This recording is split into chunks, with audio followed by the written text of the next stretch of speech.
Human beings have created very attractive technology and devices such as humanoid smartphone or self-driving cars. But yet, we still cannot make a very wonderful functions such as the biological system have in nature. For example, the highly sensitive detection like dog nose, self-healing or self-reproduction in our cellular systems, highly energy efficient motions or processing like in our muscles and brain. So the idea I want to share with you today is that if we cannot create a whole biological system from scratch by using the current production technologies, why not using the biological materials directly combined with the artificial materials?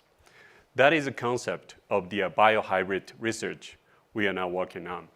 For example, very recently, we developed a biohybrid finger, which consists of the tissue-engineered living muscles with a 3D printed finger bone-like structures. When we apply the electric stimulation to the muscle make a contraction motions, so the finger can move back and forth.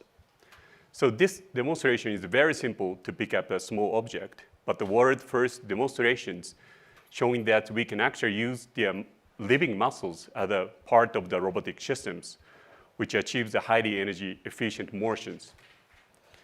So that thinking about the biohybrid devices, so we can actually categorize the device into 4 groups. That is the biohybrid sensors, reactors, actuators, and processors. For the sake of time, I just mentioned about the biohybrid sensors. As the sensors, we are now focusing on using the insect because the insect has a super sensors on its antenna.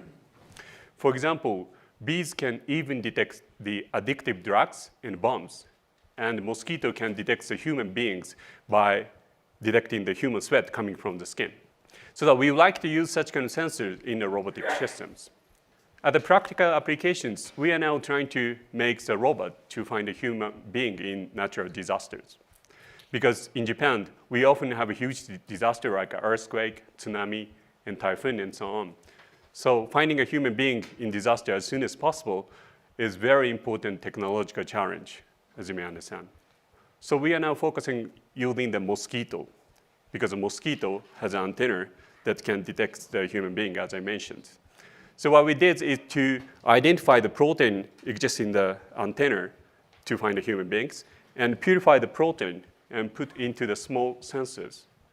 So once a human odor binds to the protein, they make electric signals. And that kind of electric signals go to the mobile robot, so that the mobile robot can move. So when we apply the human odor to the robot, and the robot can move forward, like in this movie.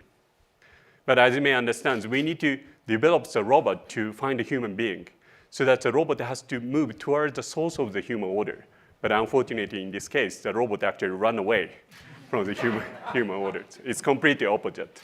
So we are now making the source finding algorithm to the robot. It's still on the way. So if we can make such biohybrid sensors, we can not only detect human beings, but also we can detect many kind of chemicals.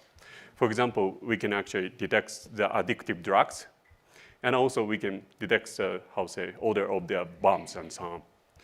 But eventually, if we can detect a very tiny chemical from our mouth, I mean the breath, so we can actually detect the disease like a cancer or diabetes, which brings us a huge healthcare market, as you may understand. So this is just a story of the biohybrid sensors, but we can actually expand this kind of concept, not only for the sensors, but also the many kind of devices, and eventually we can put into a single system, like a biohybrid robot. But of course, making the robot is not just a goal, but through this work, we can develop so many kind of technologies or devices that achieve the biological functions, which we never achieved so far.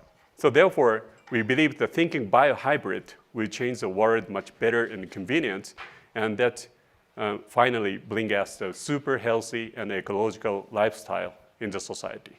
Thank you very much for your attention.